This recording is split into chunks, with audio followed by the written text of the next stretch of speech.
A very good evening, Jai Bhim, Zindabad to everyone. Welcome to yet another episode of Caste Conversations We Deny. Today's episode has made me not only prepare myself a lot, but I'm mildly nervous. Not because I'm not used to speaking about caste. You know, over the past 10 years, I have completely tried to unlearn everything I knew about my own privileges and caste to relearn how we should be looking at caste in our lives.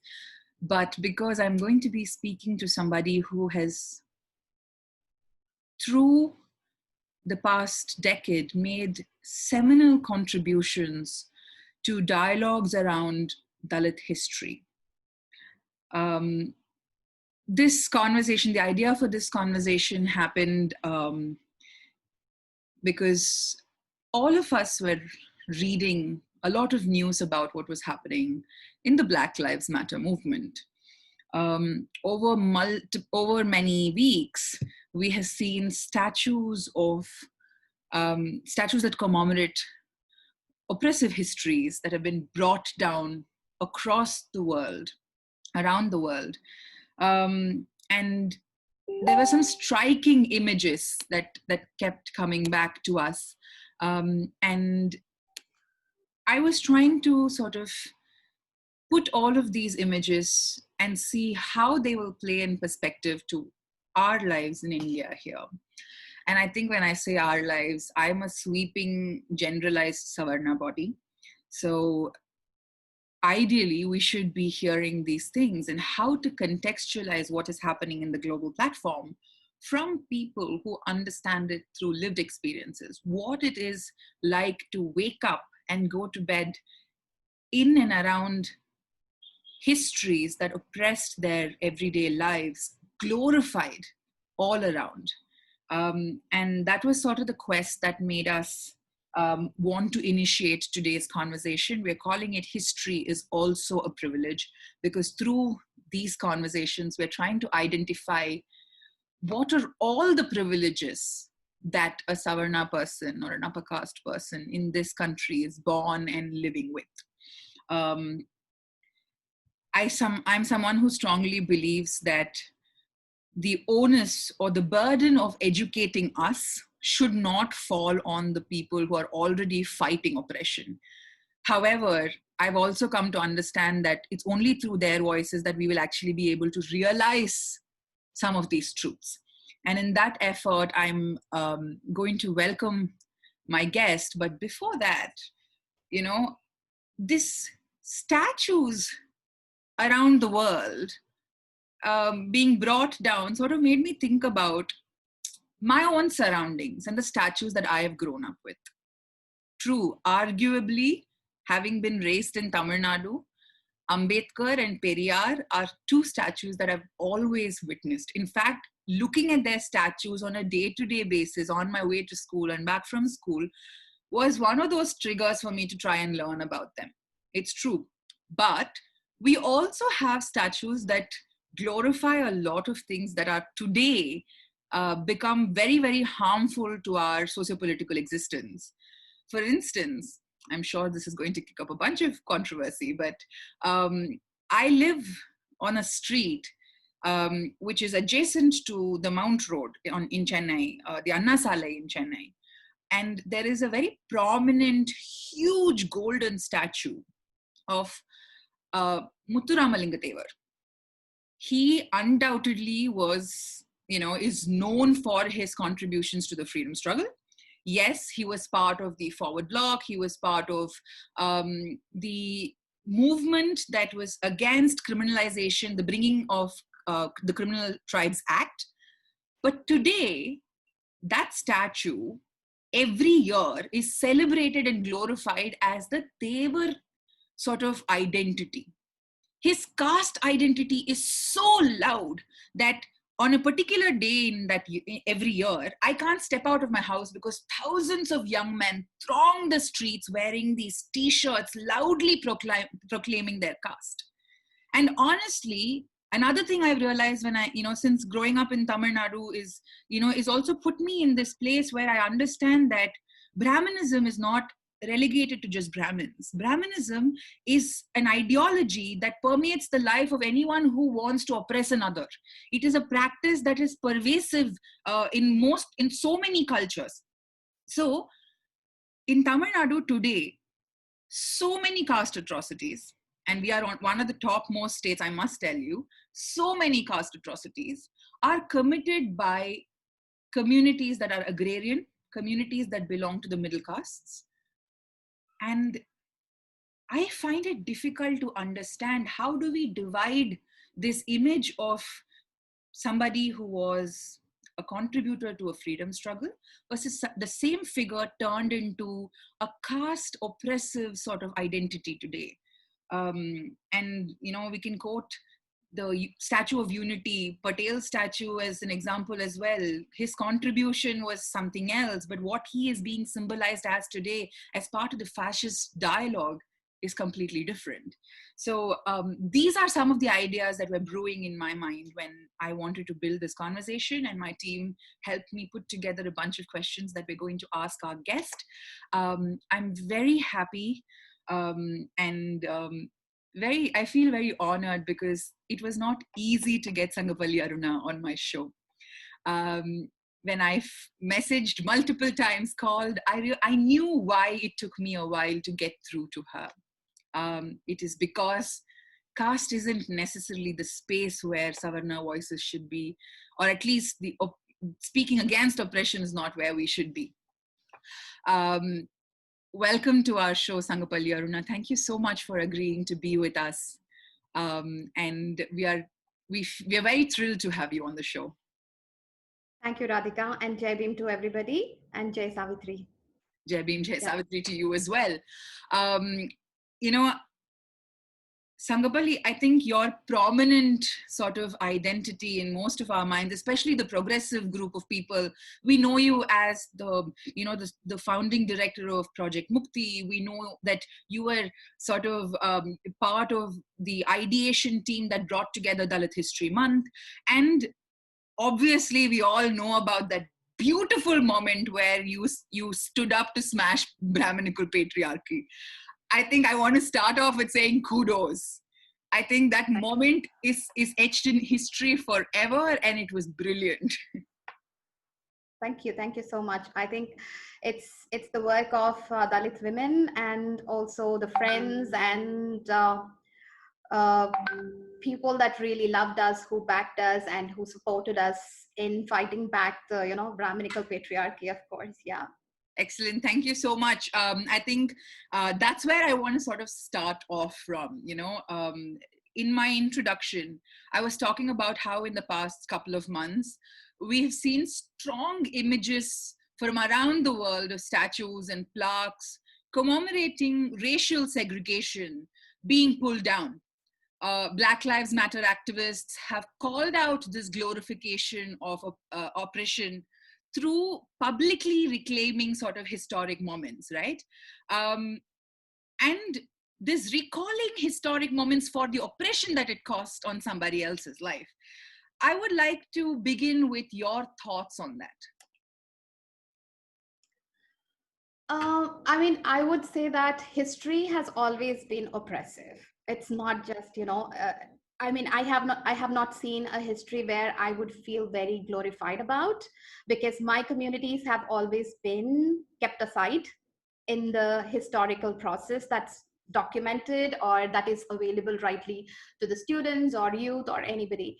So when we want to change, we really need to understand what oppression looks like and looked like in the history, and identify and also recognize those specific moments where there has been a history which we know but not everybody knows, right? But there is a parallel history that has been projected to the society, saying that this is the history, that is our history, but you cannot actually relate to it, right? It's so difficult to relate to some of the histories that have been taught to you, saying that this is your history. this is not our history. This has never been our history. So it's very difficult to even associate with that culture of, what has been given to us. So in order to create something, you need to discard something, right? So when you need to do something new, you need to deconstruct what has been already constructed so far. You cannot just create something new without destroying certain aspects of the history, and also highlighting what exactly was missing in those points of history, right? So for example, a lot of people talk about Lakshmi Bai, right?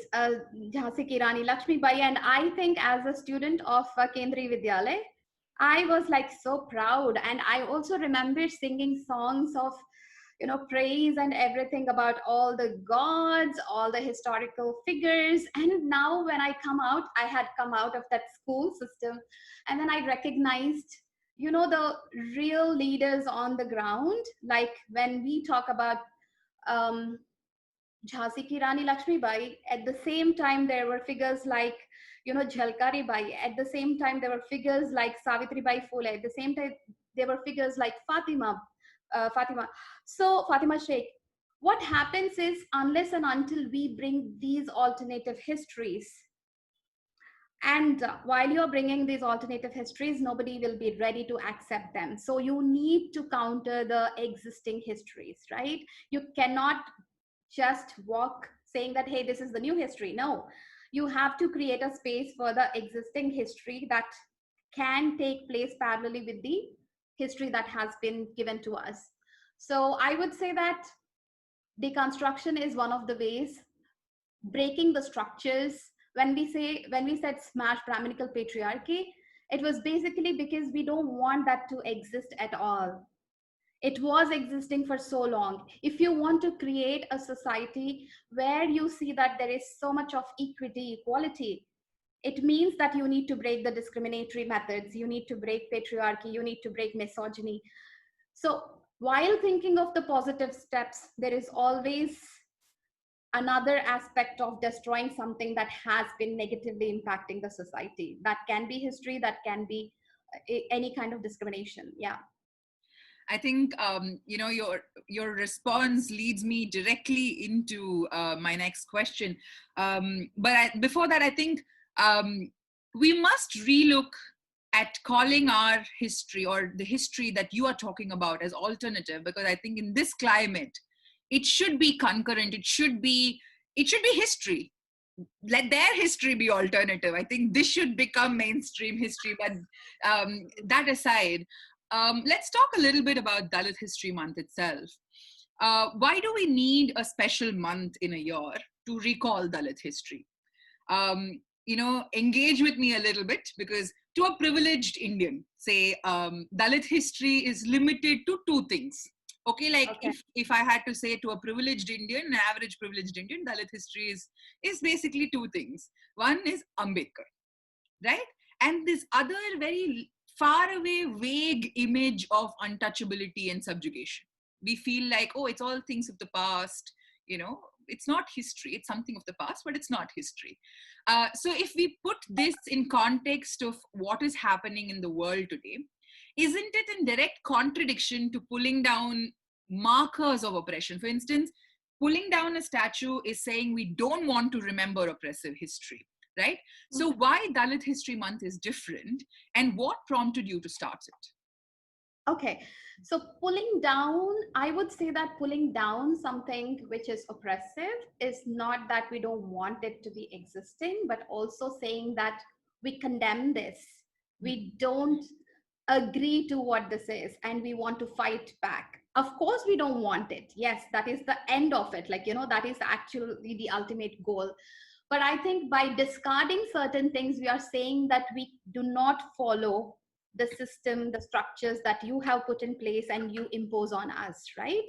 Right. So Dalit History Month was, in every context that we have spoken, we have always reiterated that we got inspired by the Black History Month, but also why in April, right? So all the children who belong to Dalit community since the very beginning, I think I woke up one day when my senses were like wide open and I could recognize people. It was my father, mother, and then there was Buddha statue and Ambedkar statue in my room. Right. So when we grow up with the history that we have been learning in school, I never learned about Ambedkar. I never learned about any Phule or, Savitri Bai or Jhalkari Bai. Never. None of the histories that maybe Ambedkar was taught to us, but it was so small. Yeah. In like 10 years of my history sessions, I would probably identify one specific moment where they would have just talked about Ambedkar for one session, Mm-hmm. maybe half an hour, that's it.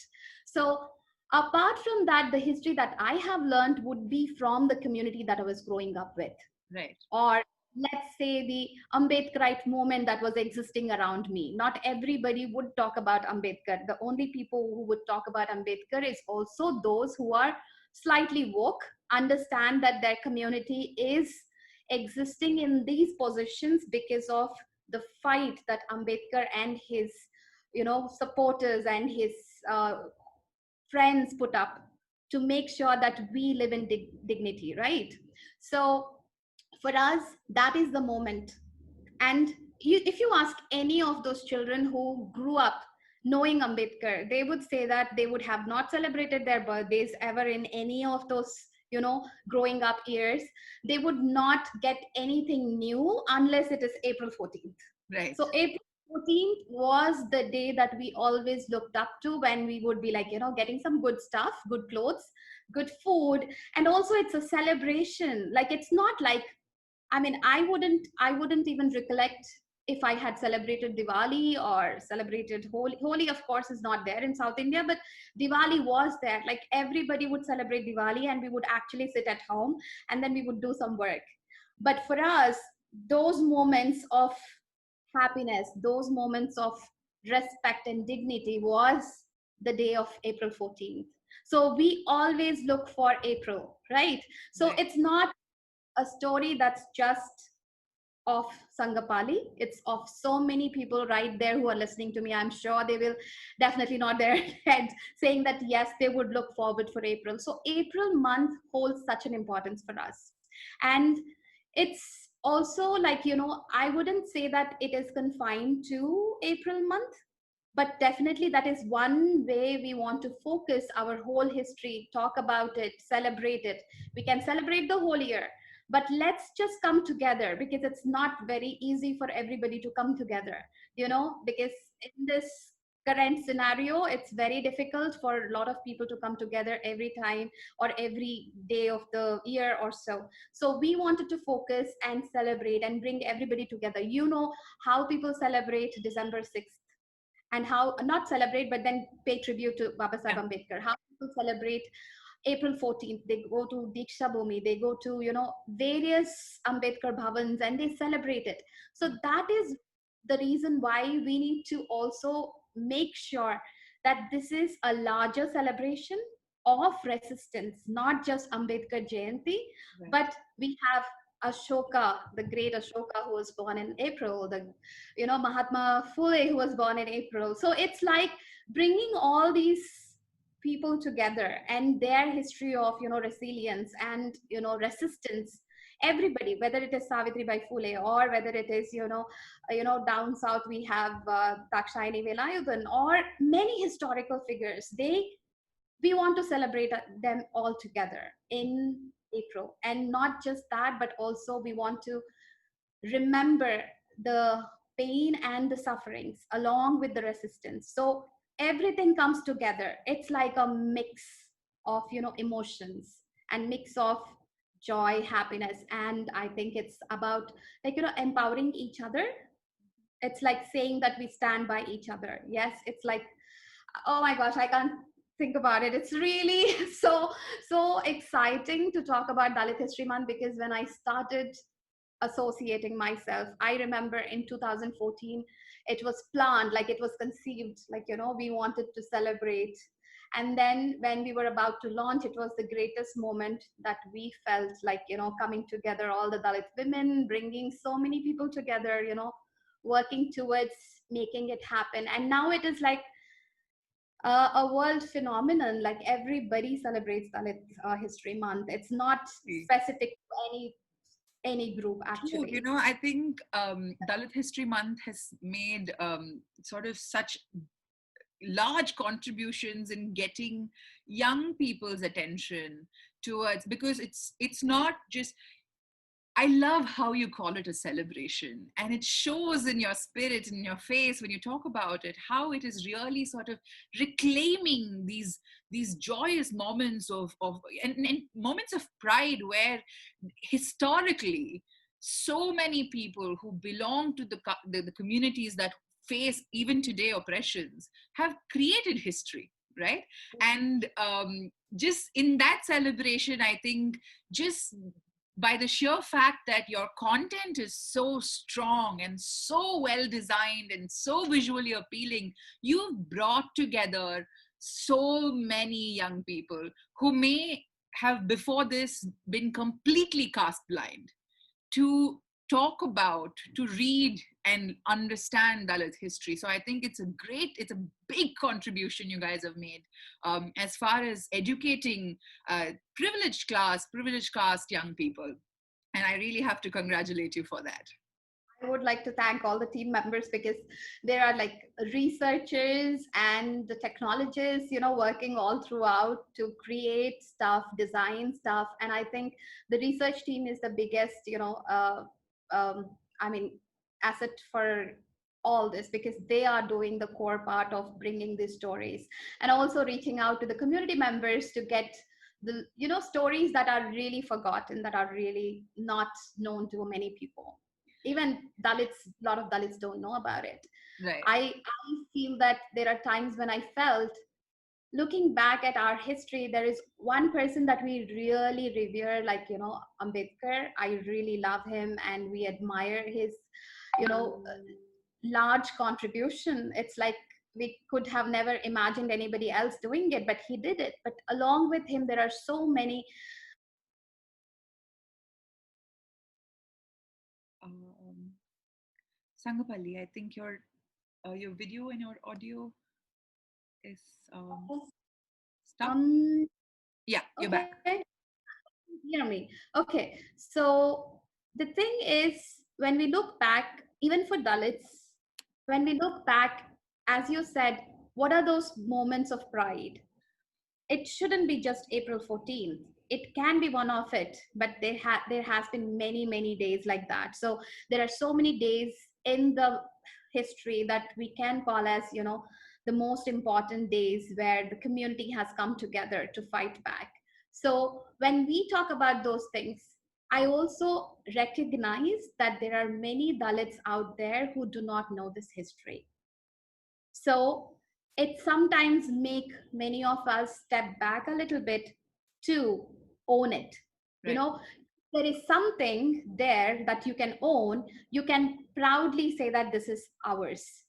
I had always seen, like, the Savanas say we have a rich history, rich culture. There is so much that they really are proud of. And that is the reason why somebody comes and says, I'm a pure vegetarian or I'm a pure Brahmin. But somebody coming and saying that I am a Dalit, Right. it takes a lot of courage to say Correct. that, because Absolutely. unless and until we know what our history has been, I mean, a lot of people do question why call yourself Dalit, because it gives a negative connotation of broken people. I would say that it's actually something that we have owned, Yeah. Dalitness. Yes, we had faced these situations of being broken, but we are fighting back. We Absolutely. are the people who have survived this oppression of thousands of years, and today here we are. Yeah. It's because of the resistance and the resilience. So the origin, the identity, we actually hold really, like, with pride. And I feel that every young Dalits, or those communities who are oppressed, should always look into the history. I'm sure they will find something of the moment that they can own and say that it is actually a rich history. We have fought back, we have been so courageous, and we So should be beautiful. proud of history. Beautifully That's it. put. Beautifully put. sort of segueing from here into my next question for you. Do we in India like glorify oppressive history, like what they have done in America with the Confederate statues? Do we in India glorify oppressive history? I want to also make this clear because apart from the obvious Vedic history that we're constantly talking about, and going beyond the Manusmriti, in the past, and if we can bring it a little bit closer to us and say, in the post-independence history of India, who or what do you think needs to be called out or re-examined with respect to systemic oppression? Okay, so glorifying history. I'm sure that everybody here would actually watch movies, right? A lot of movies. I would give one example. I mean, I sing actually. I love to sing. So I was going back to some of the We songs that must I hear you sing at the end. no, no, no. So the thing is, I was looking for songs that I liked as a child, and I was just pulling them out. And then there was one song on, there is this song which really praises about, this city called Rajamundry in Andhra. And when I was listening to that song, it says how beautiful Rajamundry is, and the kings and the Reddys who ruled Rajamundry. And I was like, my gosh, this is how they have been putting us through this whole thing, saying Reddys are the fighters, Reddys are the people who are so generous. They have been giving away, out of their generosity, helping people around and all that stuff. And I see those things. I would say that it's not generosity, it's actually something that you have stolen from the people out there, and you built your, big palaces, you built your properties, you built everything. And it's almost like, how I want to quote Professor Kancha Ilaya here, social smuggling. It's like taking away the history of the people, not just history, but every resource that is available, and then come up saying that I'm here, I'm helping you.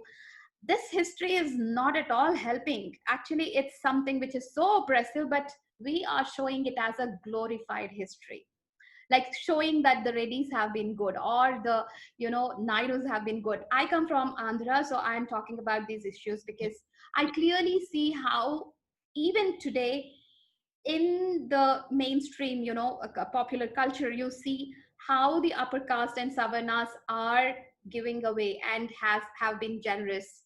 So I would say that whatever history has been taught to us, it is glorified in a way.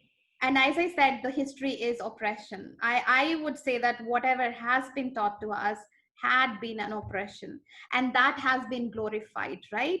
So when you say glorifying, every part of the history has been glorified. Nothing has been, like, condemned. Very, very few instances we find where people have condemned what happened in India. For example, let's say um, the Bhima Koregaon thing, let's say, talk about it.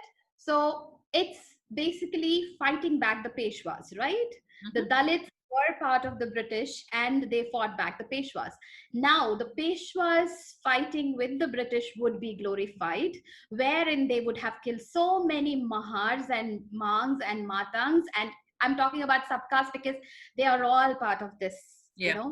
Yeah.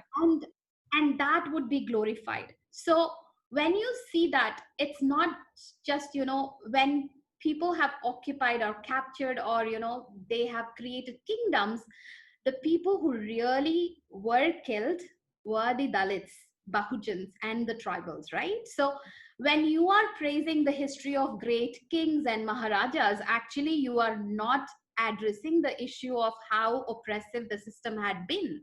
Right. Right? So everything that is glorified as history should be questioned. Everything should be questioned, not just a part of it. I would say that don't accept anything, just keep questioning and ask questions as of why this is glorified. Was there any other part of that history which has been, not told? Or is there something that I can know more than what is being told to me? So it's always good that we challenge and be more, what we say, critical about what is being rightly glorified according to the existing norms of what is called, what is called, that's a neutral point of view. I'm so sorry, I'm bringing this because No. I was told 110 times that what I am saying doesn't have a neutral point of view. Has the history been told to us with a neutral point of view? Why is neutrality the baseline? Because that is how some of the platforms work, and that is how even history works. When you write something, they would, I mean, generally the existing norms for writing, the epistemology and everything is certain standards, right? Right. You have a standard which was fixed by the people who had the power Yeah. of creating it, of writing. So when those standards are fixed, as you said, why call something as alternative history? Why call the existing norms and the standards of, let's say, research methodology or whatever, having the standard or having the neutral point of view? We Mhm. should be in a position to question and recreate these all things. That's the most important part of, when you are doing a research about your history or any history. Very well said. I think, and the points that you make, just to think of, since Ambedkar is such an easy go-to for, those of them who don't know deeper Dalit history, just looking at how we are taught Ambedkar. As you said, if there are 10 hours of lesson, probably 1 minute of that lesson is denoted to even somebody as important as Ambedkar. Right. But even in that, I keep, for the longest time, it was very late in my life that I understood Ambedkar as an anti-caste crusader. Mm-hmm. It was not until I made an effort that I understood that where Ambedkar's politics come from. All I knew about Ambedkar was that he's father of our constitution. He drafted our constitution. It is so convenient to chisel an image for Mm-hmm. someone like you only want to talk about aspects of history which are convenient to you. And that's why I think we must problematize neutrality, because if there is no neutrality from the other end, why should That's, there be neutrality from here? yeah. I also want to sort of talk about I don't some of the other doubts that I constantly have. India has had many waves of what we can call reformist movements, right? Like that proclaim and this sort of denouncement of caste. Whether it's the Bengal Renaissance, whether it's the Arya Samaj movement, it's the many of them have not only become part of history but have a social space today, right? And then it to sort of look at the freedom struggle, and that we've absorbed that fight as the freedom for everyone, right? These sort of things. Can you tell me a little bit about how this sort of overwhelming presence of the Savarna in revolution hinders the larger quest for social justice in India? Because all of these movements, all of these reformations were done by Savarnas. The freedom struggle, is predominantly spoken from the Savarna point of view. So this overwhelming presence of the Savarna in revolution itself, how does it hinder social justice in India? Well, so let's take an example of, well, let's say the basic and very often cited example of reform for women, let's say, is about sati and child widow remarriage, or stopping the child marriage and all that stuff, right? So the thing is, a lot of people would actually think about those things as the greatest aspects of feminism, Mhm. right? Like, Raja Ram Mohan Rai did this, or, Gandhi did this, or Sarojini Naidu became, or Indira Gandhi became the prime minister. When we look at these examples to the outside world, the Western countries, it seems like India is so, inclusive, because America hasn't got a president till now who is a woman, or any other gender. So it looks like sometimes India is more progressive because we had women leaders. But where are these women leaders coming from? So when you don't have those ideas, or let's say what are the variables which can add to whether we are actually fighting social justice without any kind of let's say focus on one particular group. So when we say these, and when we talk about feminism, who are we actually trying to liberate? Which community was it being focused at? And really talking about feminism, who were participating in this moment.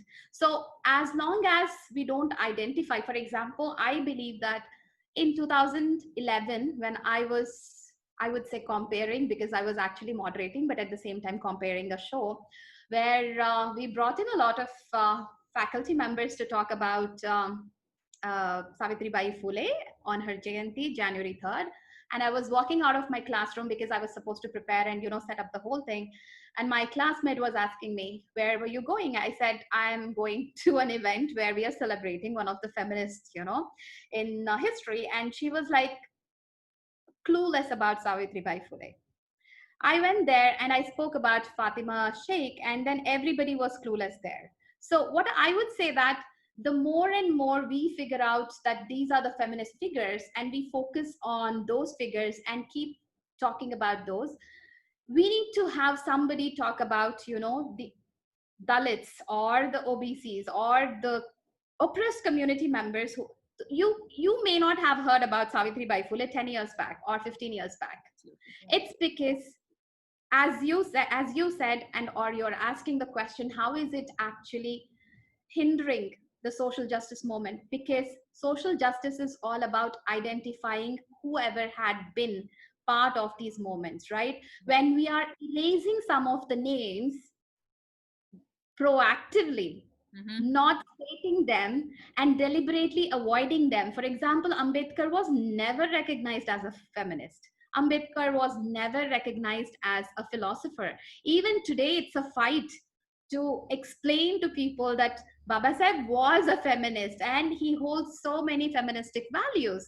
He actually resigned because the Hindu Code Bill was not passed, right? So we need to really fight, reiterate to make a space for the our leaders. So as long as we are talking only about one section of the community being liberated, talking about all the social justice movements, it's actually not. So it is for us to identify where exactly the loopholes are and to bring in the other aspects of social justice. When we also talk about feminism, there are many times when we don't talk about LGBTQI issues, right? There are no presence and representation of the communities that I'm talking about. So feminism cannot be entirely a fight without being inclusive of various genders. Even men should be included, who are really part of this culture of unlearning what they have learned as being a man. Yeah, I agree. I think before I move on to the next question, I want to remind participants, people who are watching us live on Facebook, this conversation is put together, produced by Ekpotli Retki and Young People for Politics. So if you are not watching it directly on Young People for Politics' feed and you're on somebody else's watch party and you want to ask a question, please make sure you post it on the comment section of the original video cast, which is on Young People for Politics. You can start posting your questions to Sanghapali. In our comment section, we have friends who will collate those questions, and I will be asking her the questions in a little while. So you can send us the questions on the comment section, and we are also sort of keeping track of other spaces, email and Instagram. But if you're watching this, please, the easiest way to do it is on the comment section below. I want to now talk to you a little bit about, when we say like certain cultural practices, right? What do we do when cultural practices are deeply artistic and are an integral part of, say, keeping society engaged in creative processes, but is steeped in oppression and oppressive history? Whether, it's, for instance, I lived and worked in Rajasthan for many years, and the Regar community, the Dalit community, their skills with leather is beyond brilliant. But Mm-hmm. the leather profession itself is heavily stigmatized and oppressive. And on the other side of the spectrum, the Brahmin and the classical art forms, right? The music and the dance is beautiful, but it is steeped in sort of casteism in one sense, where it belongs, or it has been made to belong to one segment of class of people and caste of people. So, how do we now keep cultural practices, yet denounce that sort of oppression on it? What is your take on it?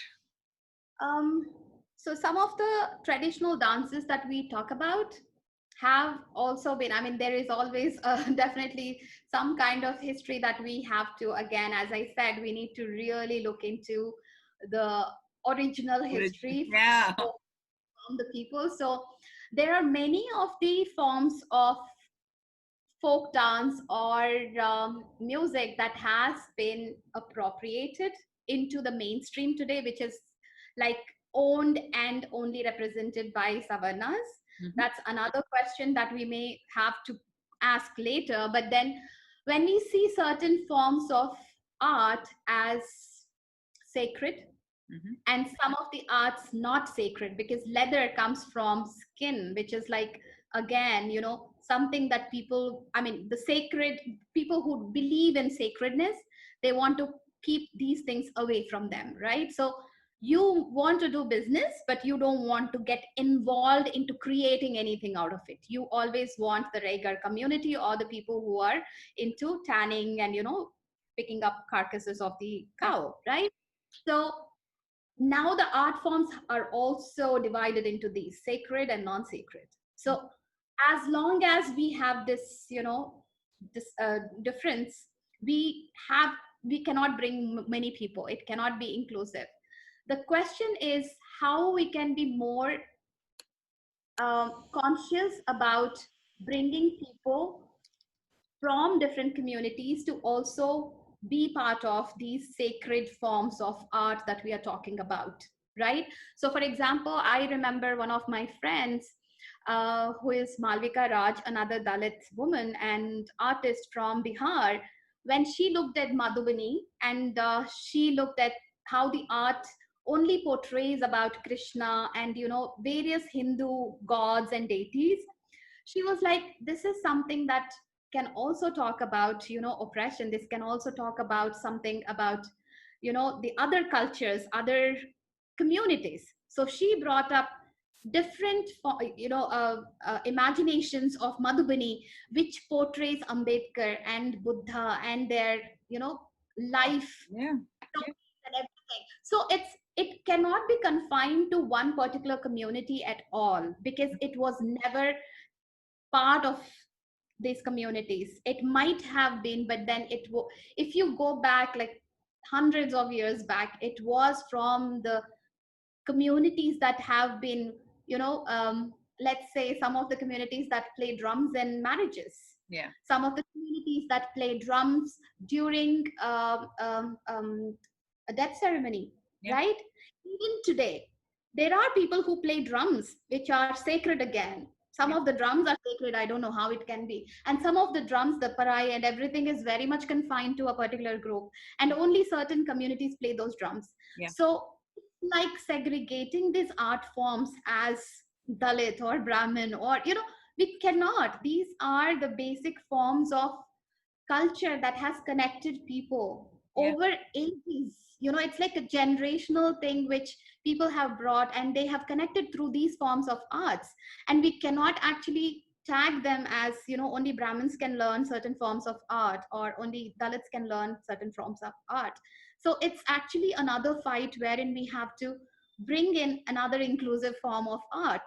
So every art form should be open for everyone. Everyone. But again, unless we break this caste system and the mindset that's there in people, where even today there are universities where there are no OBC professors Yeah. or, you know, Dalit professors. So there is a barrier for everybody.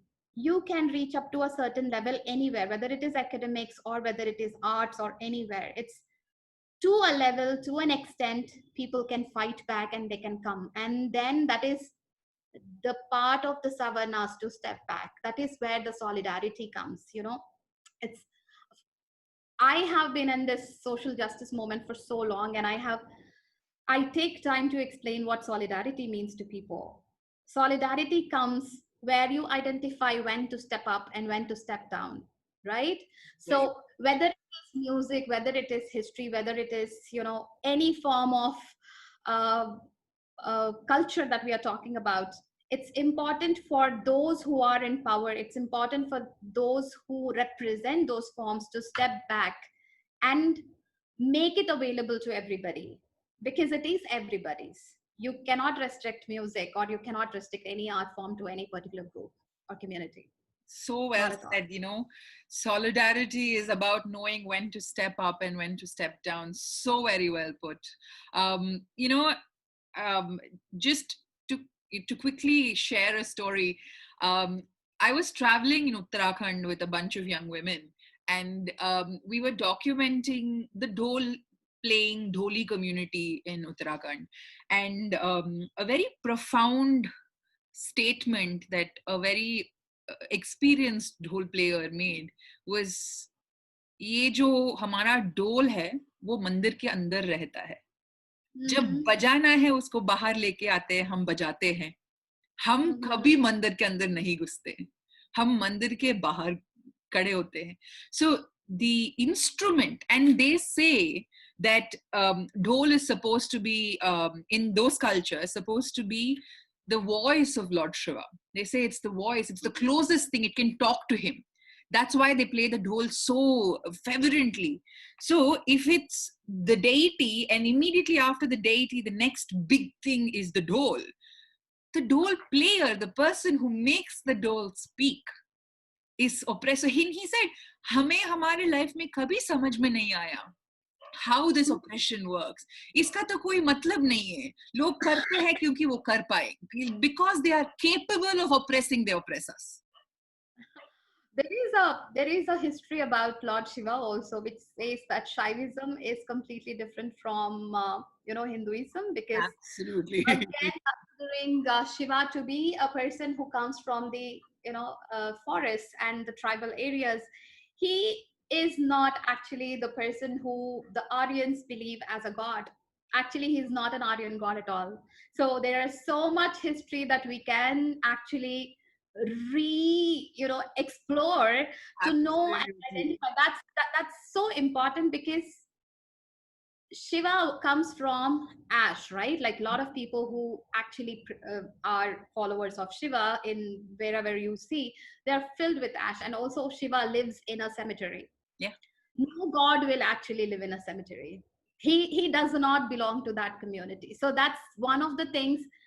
There is so much to explore. History is not what is taught to I us. completely agree. I was mind blown. My elder sister is a dance historian, a culture historian, and when she first told me this theory behind Shiva not being just a god in the Hindu pantheon, or how he was appropriated into the Hindu pantheon and why so. And in Tamil Nadu, in the south, we have a rich history of Kartikeya, Murugan, right? And he is also said to be a tribal god who lives in the hills. And if we start talking about this, I think our conversation will go on forever. But I think history of religion itself is so important in the caste conversation. I want to sort of ask a little bit about, since you are a linguist, right? As a linguist and a Dalit rights activist, what is the role of language in perpetuating or preserving the caste system in India? More importantly, how do you think it obstructs the Dalit rights movement? Okay, so we all know how the language is so different in every part of the country, right? Like what is spoken by Brahmins, what is spoken by Dalits or tribals. It's so different. That's one aspect of language that's very oppressive, in the manner that, okay, that one particular language belongs to a certain community, and nobody else actually speaks those language. So you can actually figure out what location a person comes from Mm-hmm. by what words they choose to Use, uh, yeah. yeah.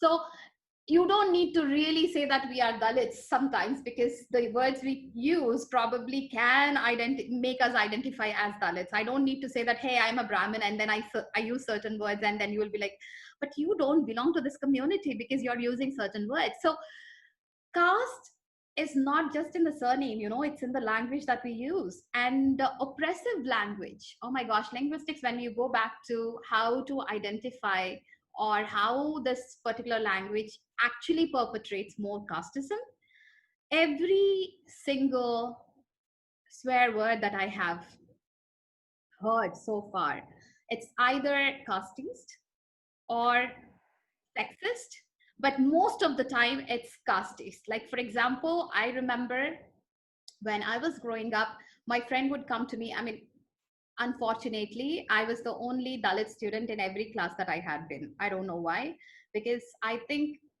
I go back like more than 3 decades, right? So there was the time when not many Dalits from my community, my region, were part of education. So my friends would come to me and they would say that, whenever I say something bad, or I don't get ready well, my mother says, why are you behaving like a Mala girl? So it's like so simple. For them, it's not oppressive, but for us, it is oppressive. Like, for example, even in JNU, this is not like something 20 years back or 30 years back. I'm talking about 5 years back.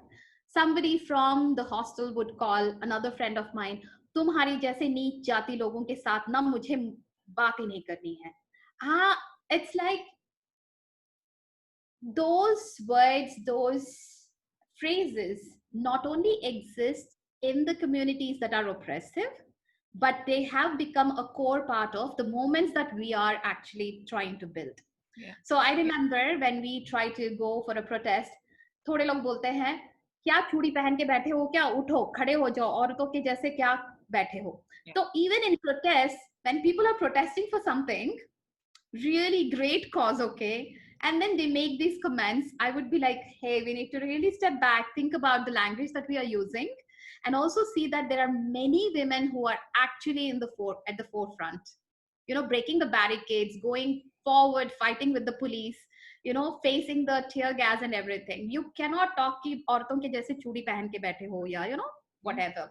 So these forms of oppression actually can cause a certain level of intimidation for people who really want to be part of it. There are many homophobic words, transphobic words that people use, and even movements that are built here.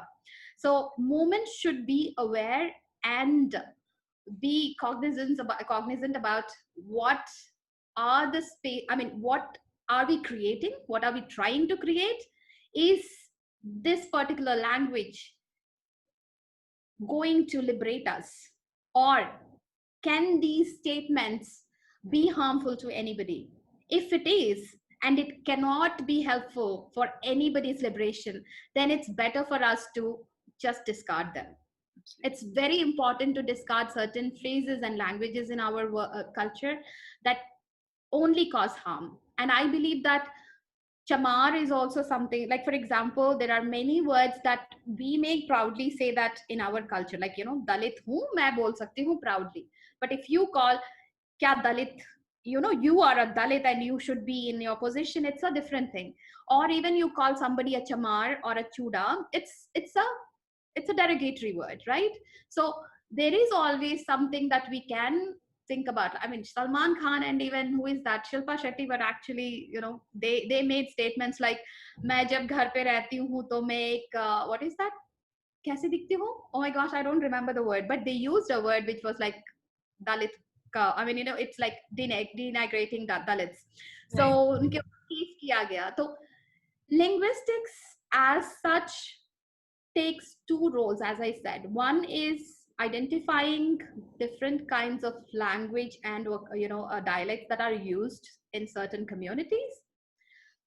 As long as that exists, caste will exist, because you are clearly able to identify which community one belongs to because of their words that they choose to use, and also the swear words and the abusive words that people generally choose to use it. as a very normal thing. It is also glorified actually. These things, as long as you say that, मैंने तो प्यार से तुम्हें चुड़ैल बुलाया. प्यार से चुड़ैल कौन बुलाता है? Which is a, I mean, who are actually witch hunted? Yeah. Who are branded as witches?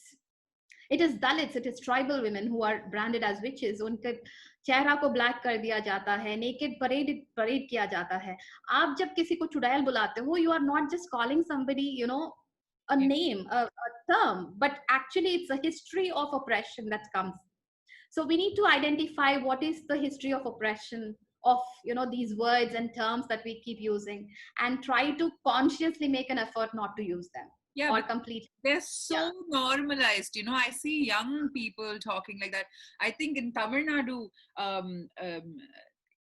the segregated ghettos in which Dalits live are called cherries, right? And it's a very common thing to say when somebody is shabbily dressed, to say that you look like you've come from a cherry, and so heavily normalized. And it, as you've said, it's in every language, it's across classes, and unfortunately, rightly pointed out, people who are facing regular oppression also are subjected to this normalization. They hear, and I've seen young children heavily traumatized because they've seen their friends using caste slurs as very common regular things. I want to again remind everyone who's watching to start posting your questions. I will be taking participant questions in the next couple of minutes. I have a few more questions with which I will wrap up my conversation with her. Sort of talking about education, you played a seminal role in the campus movements that erupted, especially, sort of questioning systemic oppression within academia, especially post Rohit Vemula. Can you tell us a little bit more about what needs to change in these colleges, these campuses, but also in how the education system teaches us about caste and deals with caste in their day-to-day operations? Wow. Okay. That's completely a different subject, because educational atrocities are of various forms. I ask this because I want to place this in context of how we are creating history. We are allowing for young people, young minds who've struggled to get all the way to a university. To then be oppressed within the academic system. So I don't need you to go into the details of it, but if you could just tell us how this sort of, what your experience has been, I think everybody would like to hear that. Well, I would say that I have been to, proudly, to 3 universities, different universities, ranging from, a local university, Andhra University, and then IFLU, and then JNU. I would say that these are actually one of the core places where casteism takes place. I would say that in school, I had never seen such an abusive, power that people hold to say that you are a Dalit or you are so and so, or they would discriminate you. I was part of every musical, like let's say every curricular activity, extracurricular activity, everything.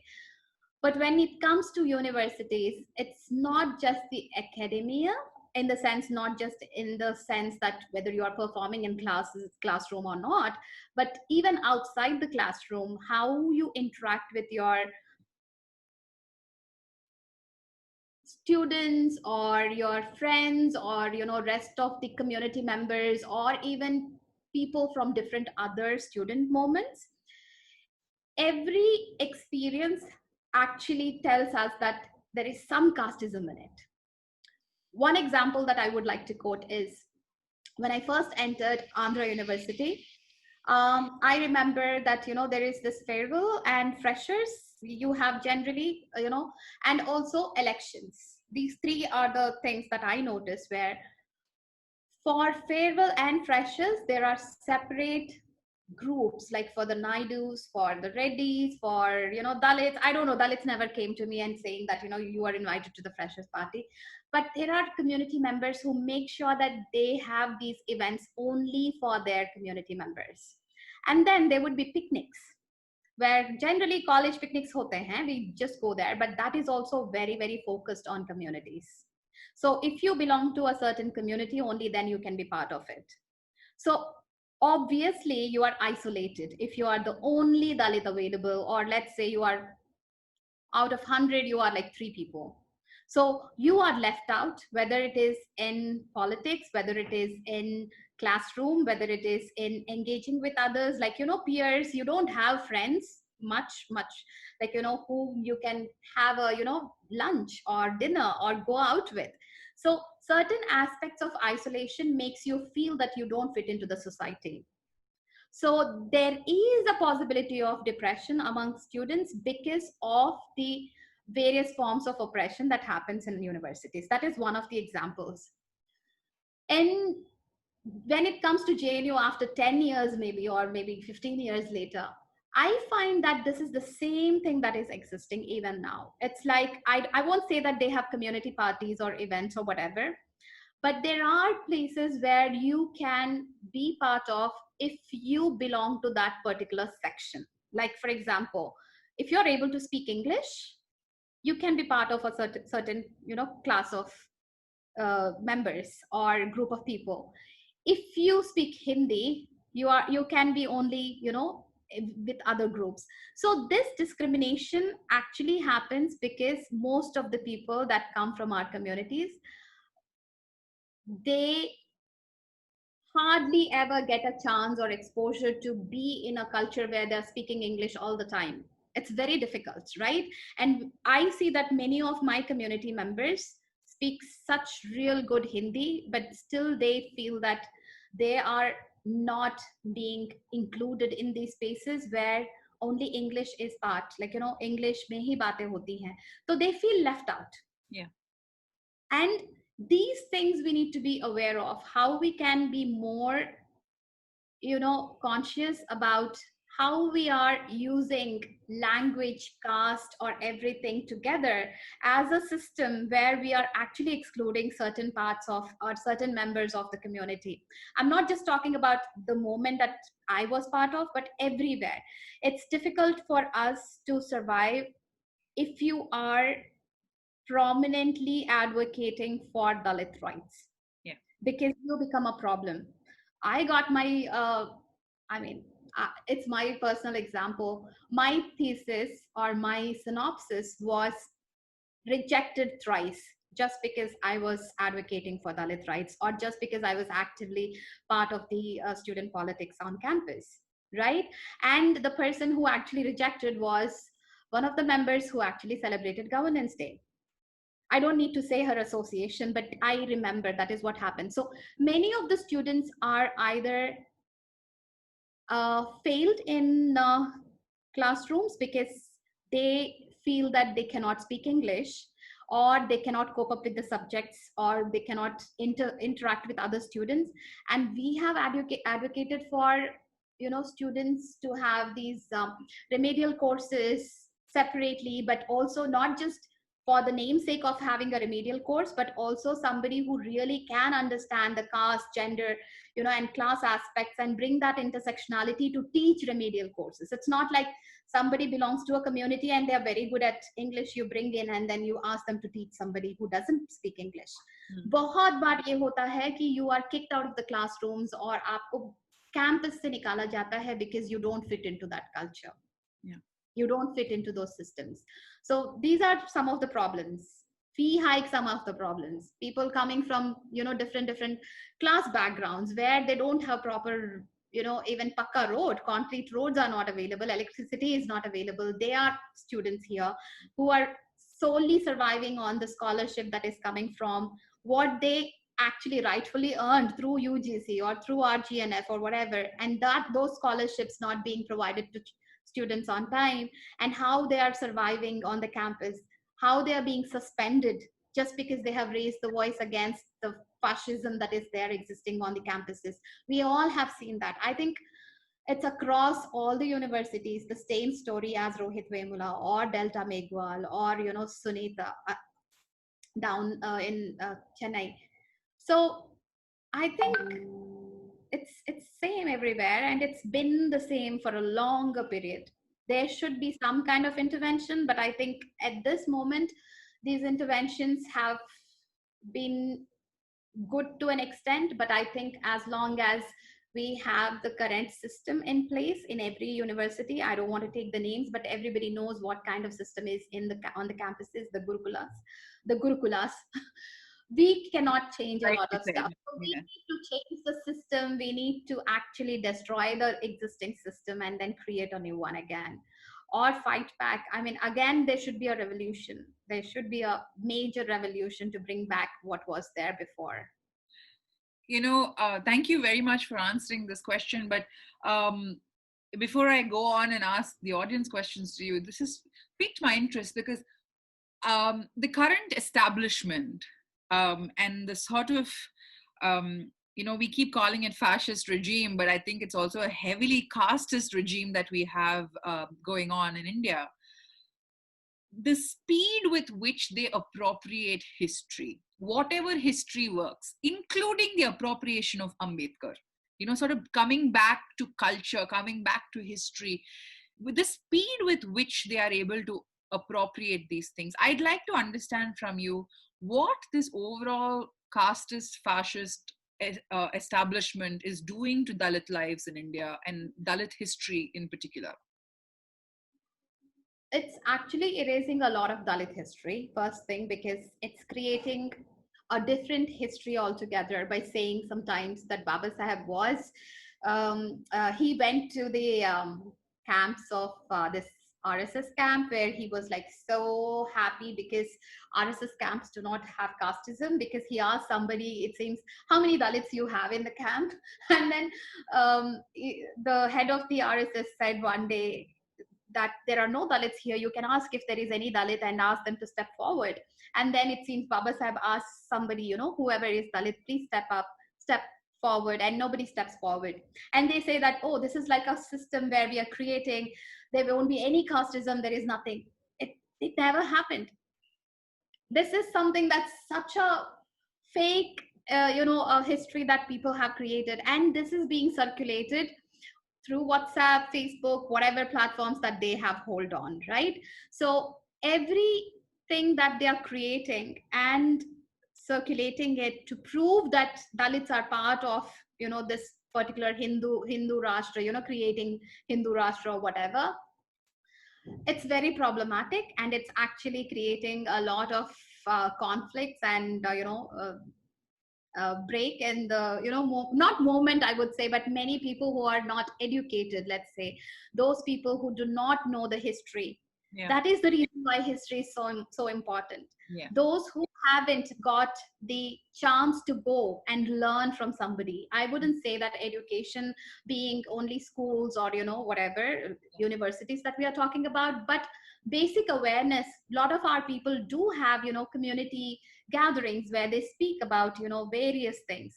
So as long as history does not, I mean, the history that we are talking about does not become a part of these conversations, it's very easy for anybody to create a different history and tell them. And I wonder how so many things reach them so quickly. Yeah. Because they have resources. They have resources.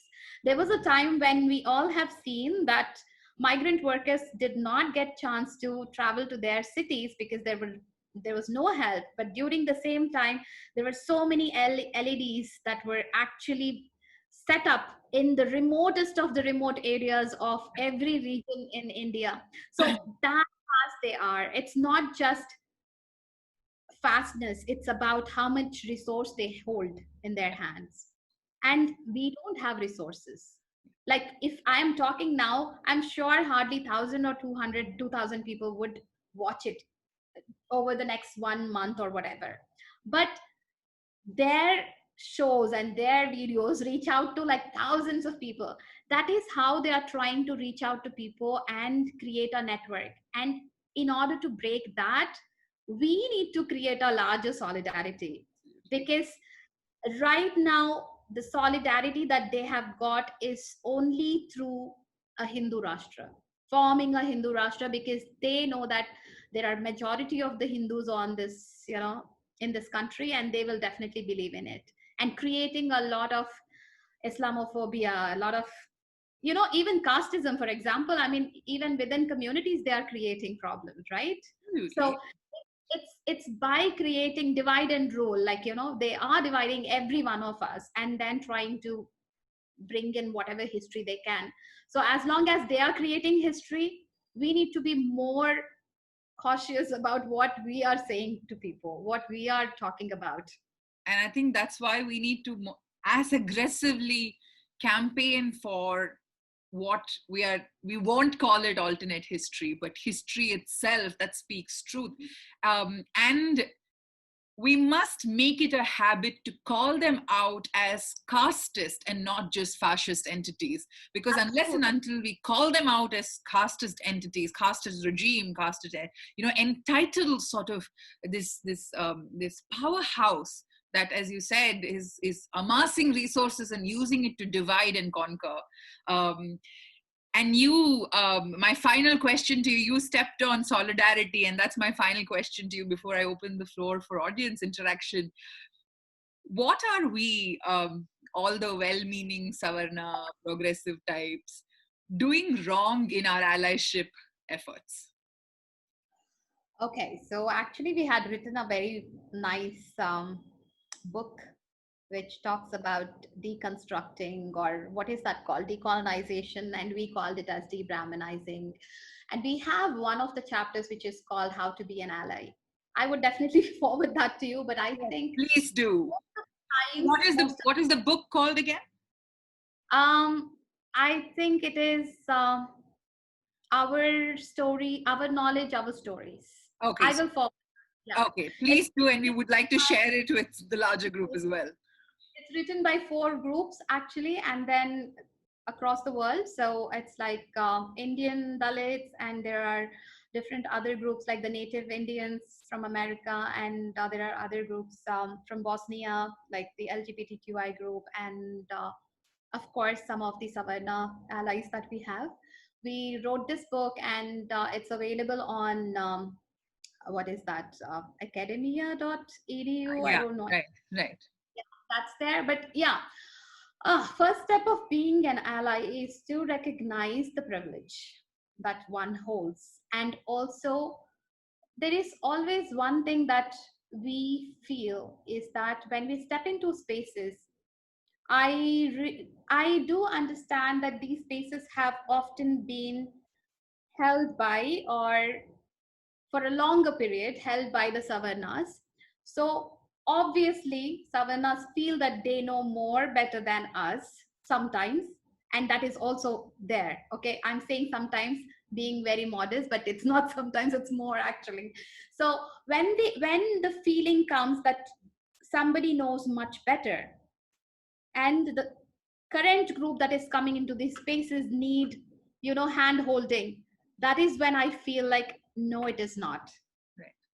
So these spaces have been created, right? When you entered, or when Savarnas entered these spaces, they were also learning. They also took baby steps to learn. And I'm sure the people who are coming into these spaces are not new to these spaces. They were not allowed into these spaces. Yeah. The thing is, they know the culture, they know the history, they know the resistance and resilience and the stories that they are bringing in. It is more from the Savarnas that they can learn from the groups that are entering into these spaces. So it's actually equal.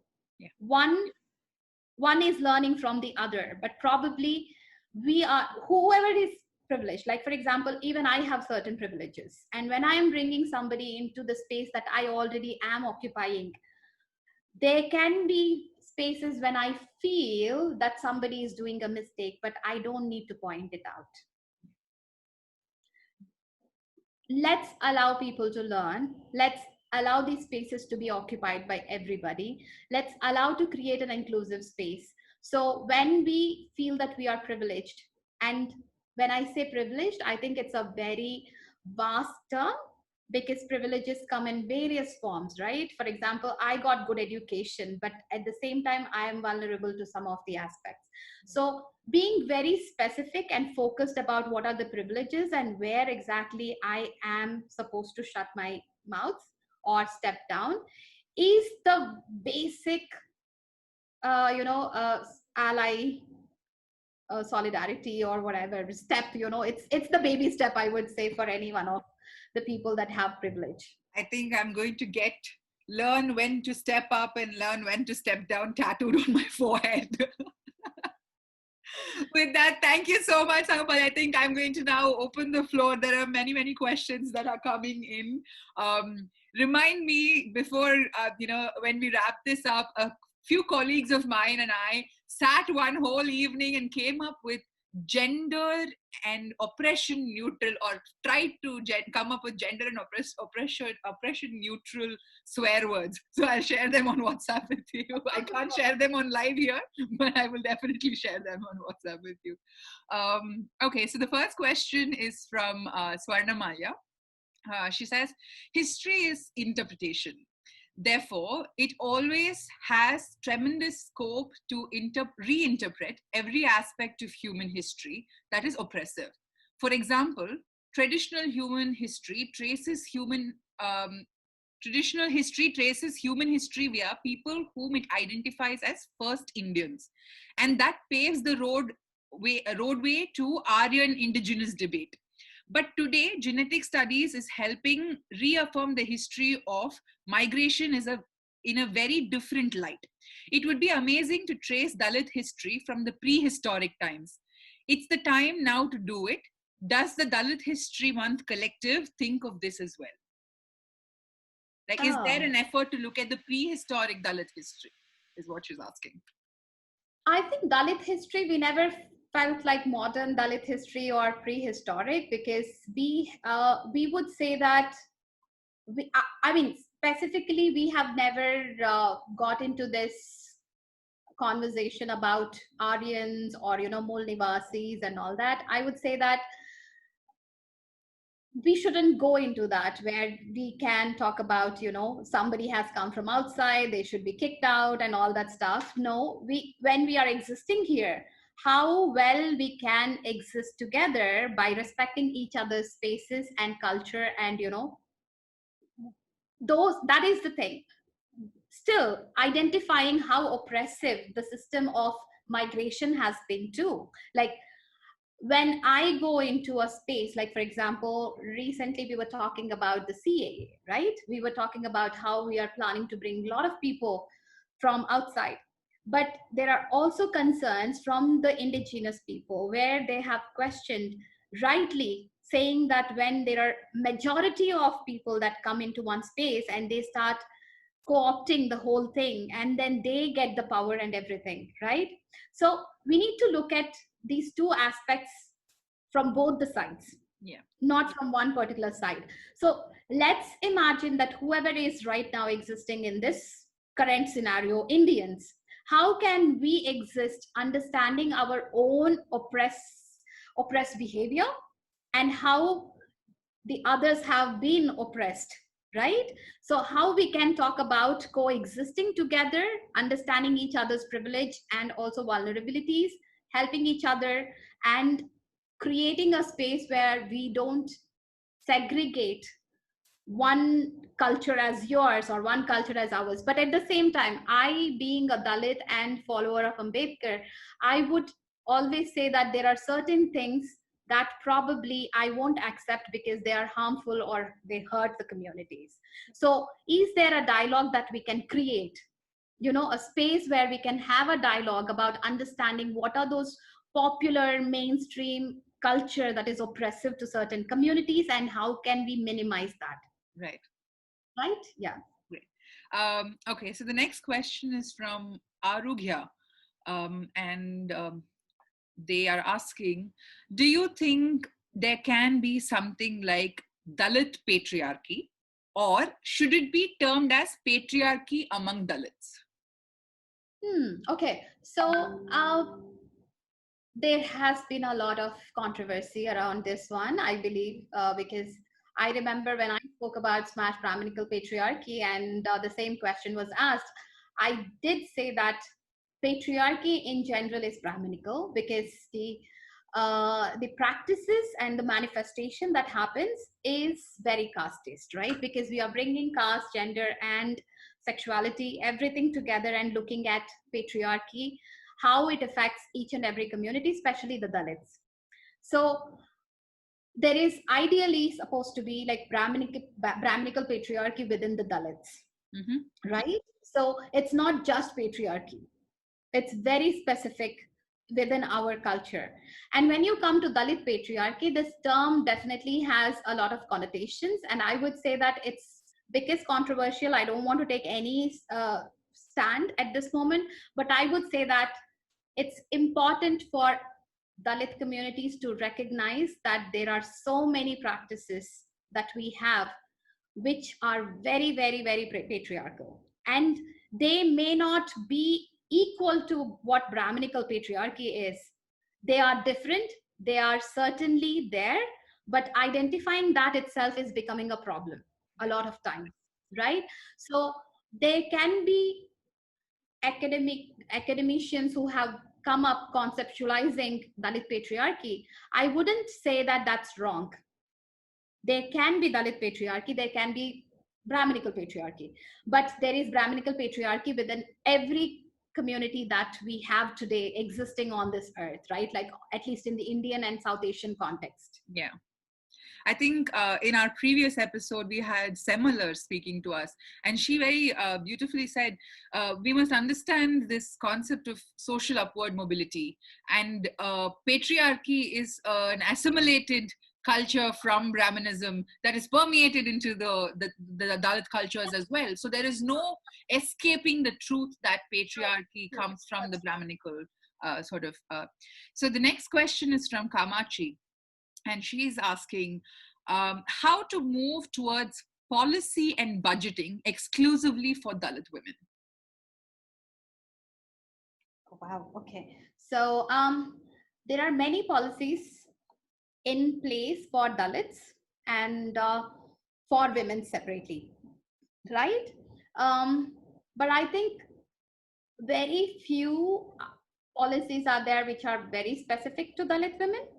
And people have been advocating. There are many Dalit rights, Dalit activists, senior Dalit activists who have been part of various conferences and nationally, internationally, and also doing advocacy around, bringing more resources and policies around how to get Dalit women to be benefited by the resources available. I think it's a struggle. It's not existing actually right now. It's been a fight because the moment we talk about specific resources to be allocated for Dalit women, it seems like we are diverting from the major cause of fighting, right? So how can we actually be part of the anti-caste movements, create policies that can be helpful to the entire community, and at the same time create a space within those policies for Dalit women specifically. Right. For example, you have SC/ST/PO Act, a legislation that we talk about, wherein there are specific clauses for Dalit women, right, and how they get oppressed and what sections can be used for certain kinds of oppression on Dalit, against Dalit women. Similarly, whether it is housing or whether it is education, we need to have specific allocation within the policies that are existing. For example, we have overseas scholarship, let's say, for students. So how many female Dalit women get into that? So is there a percentage within that where Dalit women can actually rightfully ask for their demand for their space there?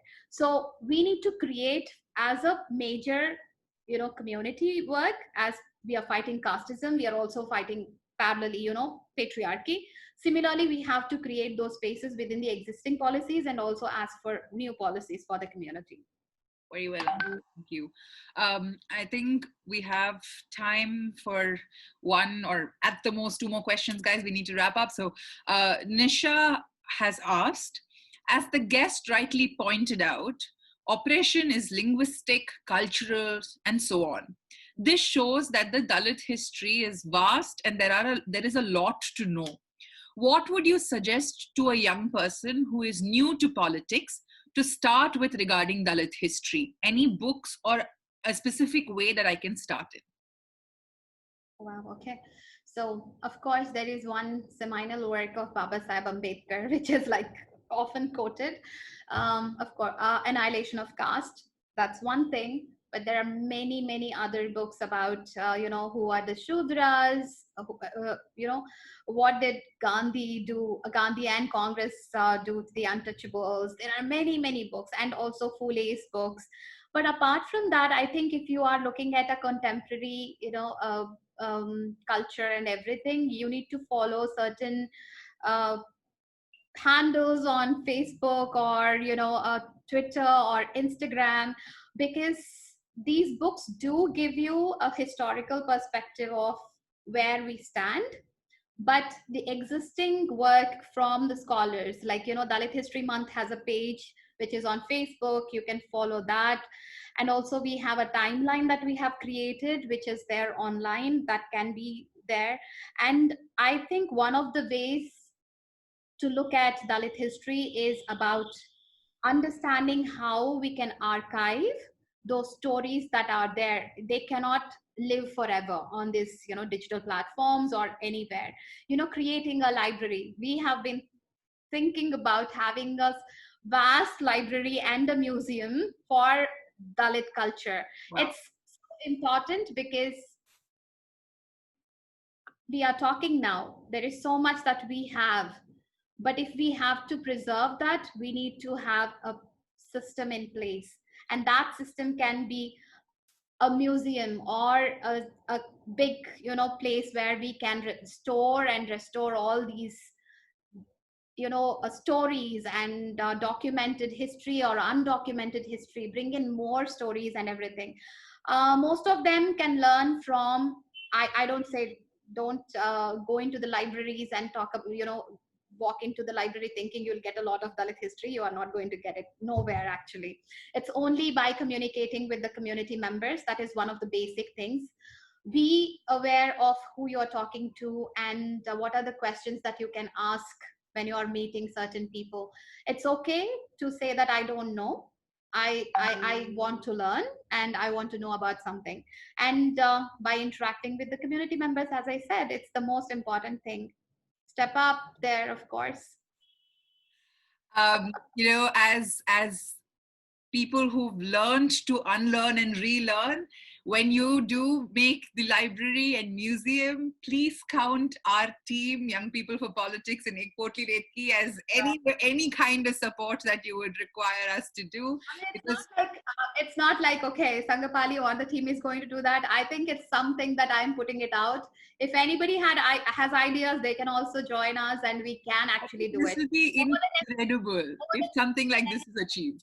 Yes, if we can plan something for over the next 10 years, how we can have a museum of Dalit arts, Dalit culture, Dalit traditional, even cuisines, let's say, there is so much that we can actually work on. Absolutely. Now I have stars. I'm going to dream about this. I think it's almost time for us to wrap up, but not before I make you sing, because ever since you mentioned you sing, we've had at least 10 people asking us, can she sing for us?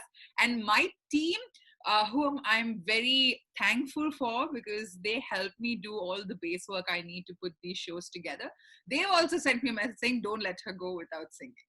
So, will. So there is this song, which is a Marathi song. My Marathi might be bad, I don't know, because I'm not a Marathi girl, but then I practiced it, and it's about Savitribai Phule. And Mahatma Phule used to call her Sau. So there is this song which I think Sheetal Sathe has actually initially sung this song. So it goes like this. um,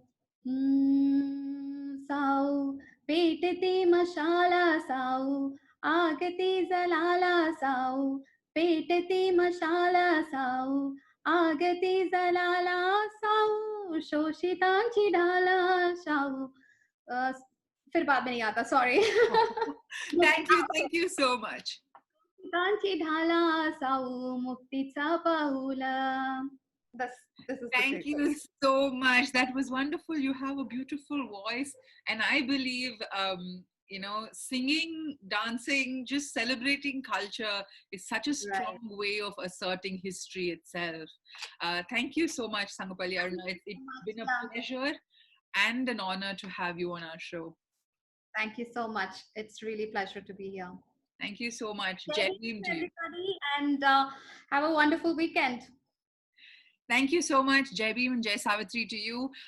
Guys, before you log off, this was brought to you by Young People for Politics and Ek Potli Retki. So please follow our pages, comment, interact. Tell us what other kinds of interactions you want us to bring to you, and if there are specific speakers you want us to reach out to. And we will try and follow up with Sanghapali for a reading list and some few handles that you guys can follow. This has been yet another wonderful episode where we've learned a lot about caste conversations we deny. Thank you. Good night. Jai Bhim, Jai Savitri, Zindabad.